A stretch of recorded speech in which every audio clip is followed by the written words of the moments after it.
ডিবিসির একটি নিউজ দেখলাম। এ সমস্ত নিউজ করে কী লাভ? এগুলো তো নতুন কোনো ঘটনা নাই, বহু পুরনো ঘটনা।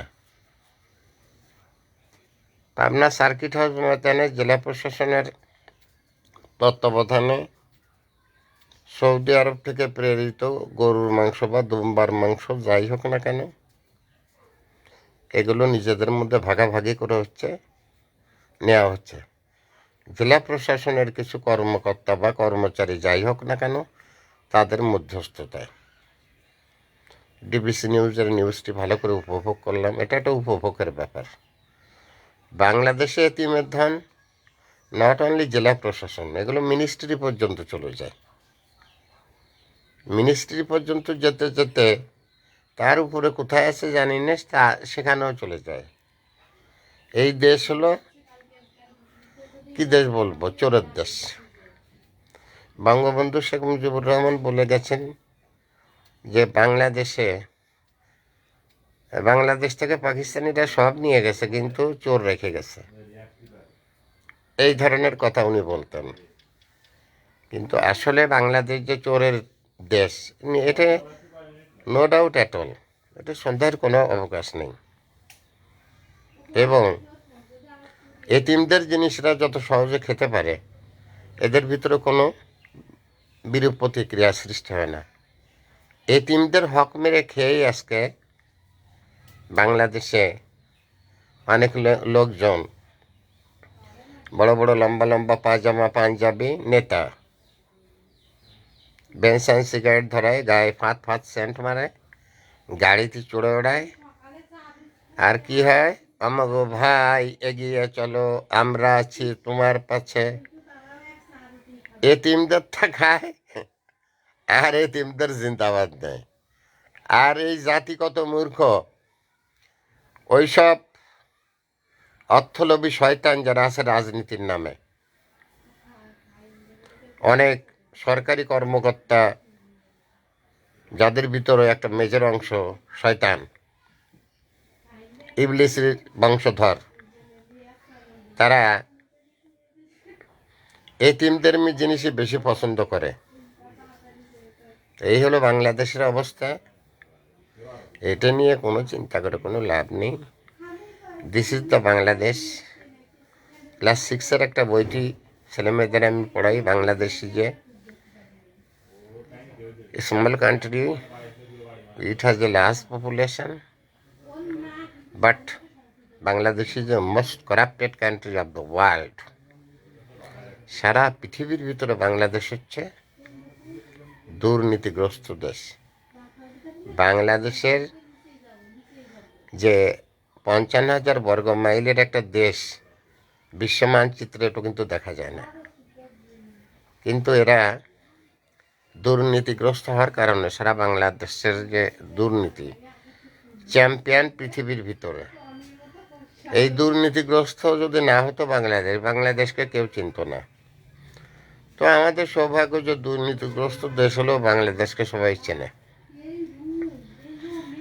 এই হলো ব্যাপার। এদেশের ভাগ্যের পরিবর্তনের জন্য কেউ কাজ করে না। এদেশে যারা কাজ করে তার নিজের ভাগ্য পরিবর্তনের জন্য কাজ করেন। খুব মাইনর পিপুল আছে যারা জনগণ নিয়ে ভাবেন, একেবারে নেই এ কথা বলবো না। তবে মেজর পিপুল তার নিজের পেট ভরানোর জন্য সে ব্যস্ত থাকে। যতই তাদের চেহারায় দাড়ি টুপি, হাতে তসবি, যতই তাদের চেহারায় লম্বা পায়জামা পাঞ্জাবি, গায়ে সেন্ট মারা, হাতে বেনসান সিগারেট, জমিদারেভাবে গাড়িতে চলে, যতই মাথায় টিকি, গলায় ওটাকে বলা হয় পৈতা, আচার্য বংশোদ্ভূত ক্ষত্রিয় যারা ব্রাহ্মণ সম্মানজনক কাস্ট বড় বড় পদে আছেন, তারা যাদের হাতে নিম্নবর্ণের লোকেদের জন্য বরাদ্দ আসে, যারা পাওয়ারফুল, তাদের কথাই বলতে চাই। গরিব মানুষের যেই হোক না কেন, হিন্দু মুসলমান বৌদ্ধ খ্রিস্টান ক্ষুদ্র নৃতাত্ত্বিক গোষ্ঠী মোডকার, গরিবকে শোষণ করে তারা যে আনন্দ পায়, কারণ গরিবের খাবার খেতে তাদের কাছে মিষ্টি লাগে। এরা হলো ব্লাডি বাস্টার্ড। এরা হচ্ছে পৃথিবীর জারদ সন্তান, এবং এদের কি বলবো, ভালো বাংলাগুলো বাই দিস টাইম আমার মনে আসতেছে না। এরা হচ্ছে ব্লাডি বাস্টার্ড, পৃথিবীর জারদ সন্তান। এদের কোনো পিতৃ পরিচয় নেই। এদের শুধু পোশাকে আশাকে দেখতে ভালো, উপরে দেখবেন আপনি ফেরেস্তার মতো, ভিতরে হচ্ছে এরা ইবলিসের ভাই। এ পর্যন্তই আমি আমার বক্তব্য শেষ করলাম। যদিও আমি নির্বাচনে দাঁড়াবো না, আমার কোনো ভোটের প্রয়োজন নেই। এদেশে কত মানুষ যে প্রতিদিন বিনা চিকিৎসায় মারা যায়, তার খবর এই দেশের কোনো গভর্নমেন্টের হাতে, এই 54 বছরে এমন কোনো গভর্নমেন্ট আমি দেখিনি যার হাতে এই ধরনের কোনো কপি আছে যে সে জানে বাংলাদেশে প্রতি বছর অথবা প্রতিদিন কত লোক ওষুধের অভাবে মারা যায়। অথচ রাষ্ট্র পরিচালনা এই 54 বছর ধরে বহু লোক করেছেন। তিনি বলতে পারবেন না যে এদেশের কতজন লোক বিনা চিকিৎসায় মারা যায়।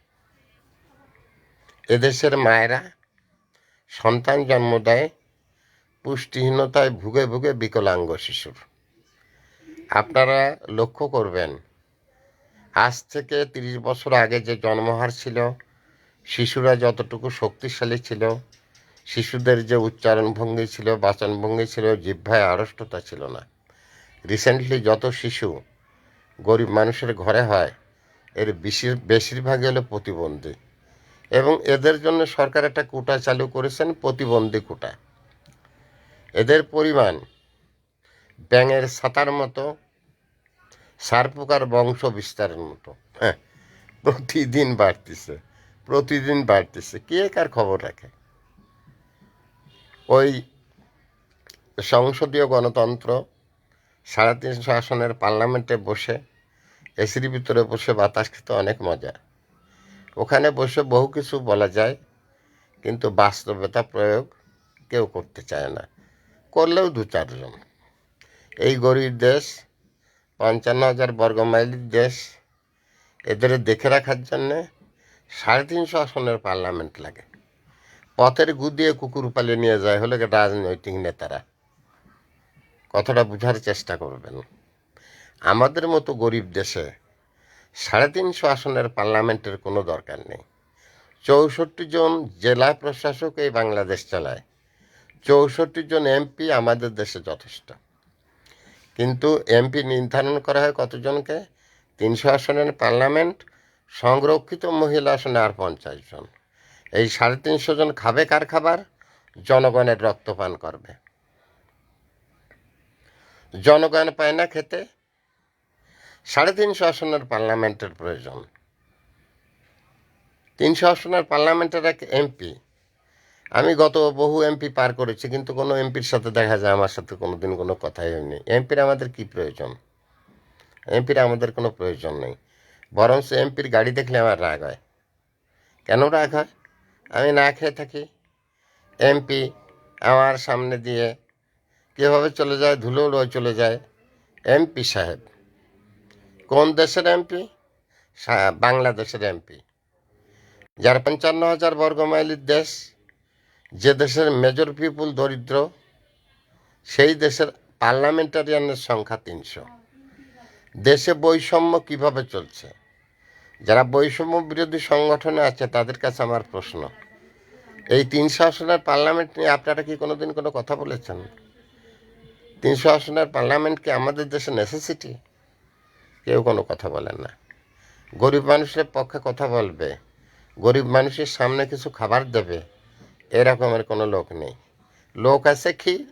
সৌদি আরবের থেকে পাঠানো হয়েছে জাকাতের মাংস, সেই মাংস সার্কিট হাউসে বসে ভাগাভাগি হচ্ছে, তার সাথে জড়িত জেলা প্রশাসনের কর্মচারীরা। এর থেকে দুর্ভাগ্য বাঙালি জাতির জন্য আর কিছু হতে পারে না। Mohammad Fakhrul Alam master, viral sir, বিনা বেতনের পারিবারিক পাঠশালার শিক্ষক। মোবাইল কন্ট্যাক্ট নাও 01930135204 আমার কথাগুলো যাদের বিপক্ষে গেছে তাদের শরীরের ভিতরে একটু জ্বালা আসবে, তাতে আমার কোনো বালও ছিঁড়া যায় না। আর যাদের ভিতরে একটু শান্তির প্রলেপ যাবে, যারা শুনে একটু শান্তি পাবে, তাদের প্রতি আমি দোয়া করি আল্লাহর কাছে, আল্লাহ যেন এই শ্রমজীবী মানুষদেরকে একটু সুখে রাখে এবং এমন একজন শাসক এই বাংলাদেশের জন্য নির্ধারণ করেন যে অন্তত পক্ষে সে যেন মানুষকে ভালোবাসে এবং সম্পদের যে বন্টন ব্যবস্থাটা সেটা যেন তিনি সঠিকভাবে করেন। এছাড়া আর আমার কিছু বলার নেই। Thanks a lot.